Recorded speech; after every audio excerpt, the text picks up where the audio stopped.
to get our idea on the public perception of the deep sea. Okay. So if someone said, like, what do you know about the deep sea? What would you say? The deep sea, like, how deep are we talking? Like, we're talking, Well, like, do you in know- the middle of, like, the ocean, or are we talking, like, I mean, what comes to mind? I'm thinking of, isn't there one place in, like, the Mediterranean that has, like, the deepest part that's, like, a waterfall or something? There are, like, deep parts of the ocean, Mhm. but like that, they don't have, like, they're like,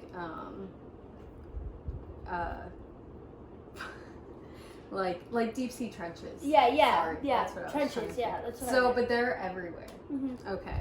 So, technically it's defined as the lowest layer in the ocean. So it's going to be like from the bottom floor, but it starts at like 1,000 meters.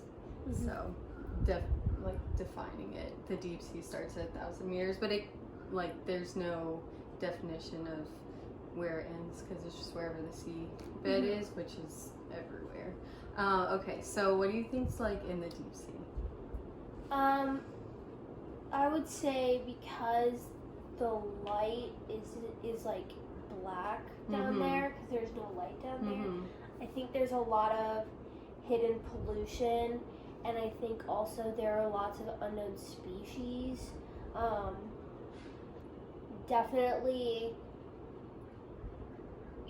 Definitely a lot of unknown species and a lot of pollution. Okay, cool.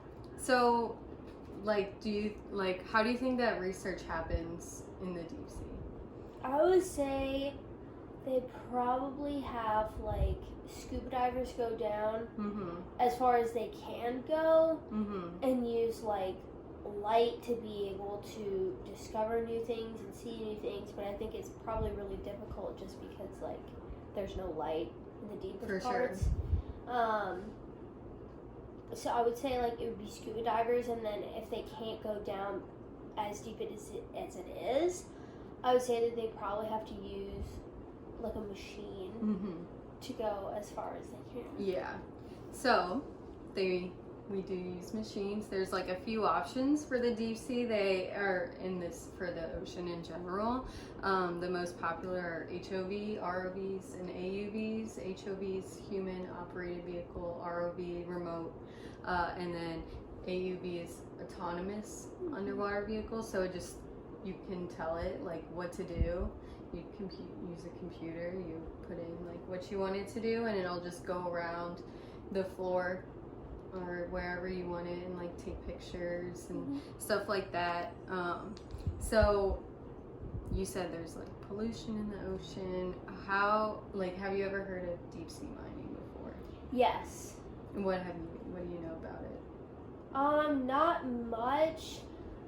Don't they take, like, minerals from the bottom of the ocean with, like, machines, and it Yeah. like disrupts, like, ecosystems and It can, stuff? for sure. So it's technically retrieving minerals from the deep sea, and because of like our inability to, like, it's a resource, right? So we run out of resources on land. We either have to make them or find some more, and so it's become new interest and for a lot of people because of the resources that we have in the deep ocean that we've discovered, and so they can possibly like hurt the ecosystems and stuff in the deep sea. We just don't know yet because it hasn't been explored very well.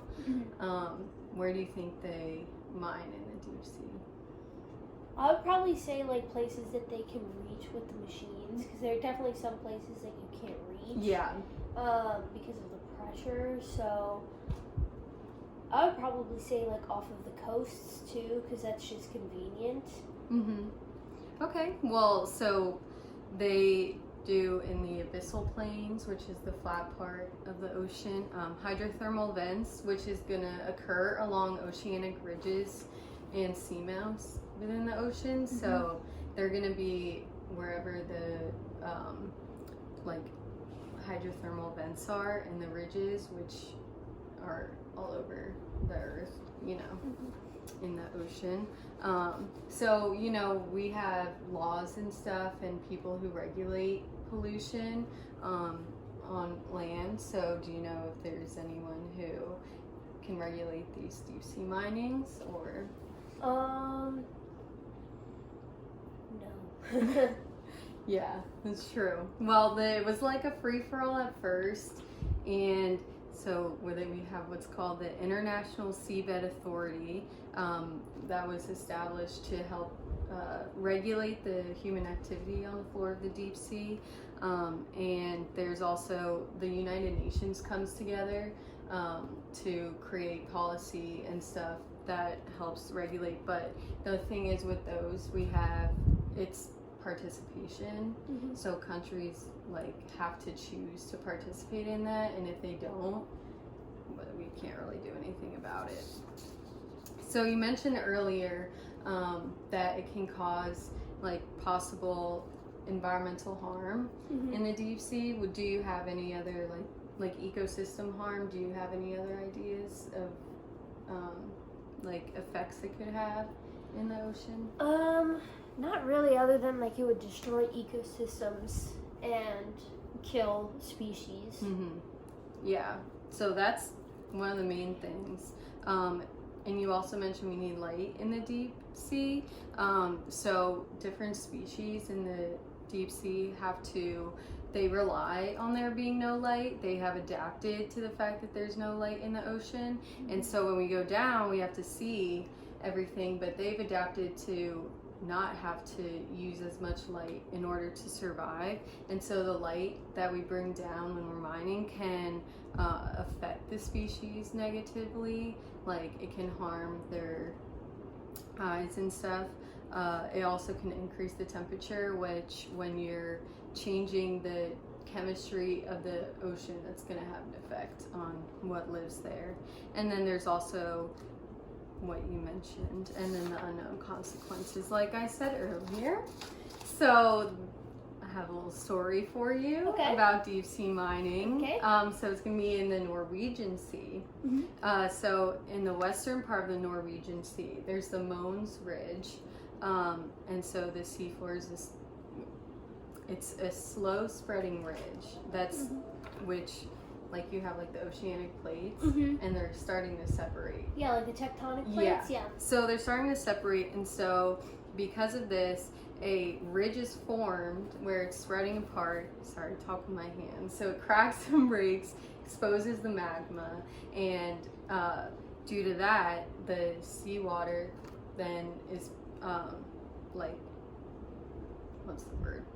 Exposed to the magma or the magma. So it's like it creates like new land when the tectonic plates it shift apart. Okay, and then you're saying that the seawater is exposed to the magma of the new like land essentially that's being for those plates that are moving. So under the plates, the magma chambers, and when the plates separate, diverge, that exposes the magma, and the seafloor being exposed, or the seawater being exposed to that magma creates like a chemical reaction because of what's in the magma and in the sea water and on the seafloor. And so all of that mixing, so it flushes, like the water gets warmed up and it flushes back up. It creates what we call black smoker chambers, and it flushes up new minerals and stuff through that. So then when they shift, the black smokers are dissolved. So then so in 2018, the Ministry of Petroleum and Engineering of Norway assigned the Norwegian Petroleum Directorate, whatever. We call it the NPD because you get the idea. They're a group assigned from the ministry, which is the government in Norway, to like discover and map the seafloor to try to find like these mineral deposits. And so the NPD has like a responsibility, like a national responsibility, to track the continental shelf of Norway And they also work with the petroleum industry because that can also come from the deep sea. And so they paired with a company called Ocean Floor Geophysics, which is a company that does like deep, like ocean. They're like, you have like private companies, and the government will like pay them to, or pair up with them to do work for them in the ocean, because they have like materials and resources and stuff to get that done. So they went out on a vessel and they mapped the floor with an AUV, and this was between 1,200 and 3,500 meters. And then so when they did this, it indicated possible mineral deposits, and they also collected specimens from the locations that they discovered to see like what minerals could be found. So they found what's called polymetallic sulfides, which includes copper, zinc, cobalt, and nickel, just for a few to name what polymetallic sulfides are. So now we've talked about that, and from what I told you, they went through what seems like a big hassle to do this. Why do you think that these metals like are so important then? Why would they go through all of this to do this? I guess for like natural materials, like you can't get those kinds of minerals as easily as you used to be able to, because we use them up so fast. So I would say that they use them for, honestly, like chemistry purposes and like making chemicals and like in labs and stuff. Yeah. Because you can't really find those minerals elsewhere as, not as easily, I want to say, but as accessible. Yeah. So that's what I would say. Fair. So they're actually used for lots of stuff. Some of the big things are like electricity, phones, laptops, like a lot of technology, basically. Oh, I didn't know that. Yeah, which I didn't know either Yeah. until I was taking this class. I'm like, I don't know what's in a phone. Who knows what's in a phone, right? And then also like jewelry, if you find like valuable metals like silver, gold. Yeah. And so now that you know this and that these resources are used everywhere, but also you know the effects that could possibly have on the ocean, what's your opinion now that you know this? Like if it's like a good thing or a bad thing? Or... Well, I think it's probably a bad thing because it destroys a lot of land under the ocean and it kind of messes a lot of stuff up. Yeah. I mean, obviously it's useful to get minerals, but if we could find a better way to get minerals, I think that we should. Just because, especially your story was really enlightening about all this hassle of what they have to go through. If there's an easier way to do it without disturbing any kind of creature or ecosystem, I think that would be more beneficial to everyone. All right. Well, thank you for joining me today. Thank you. Have fun.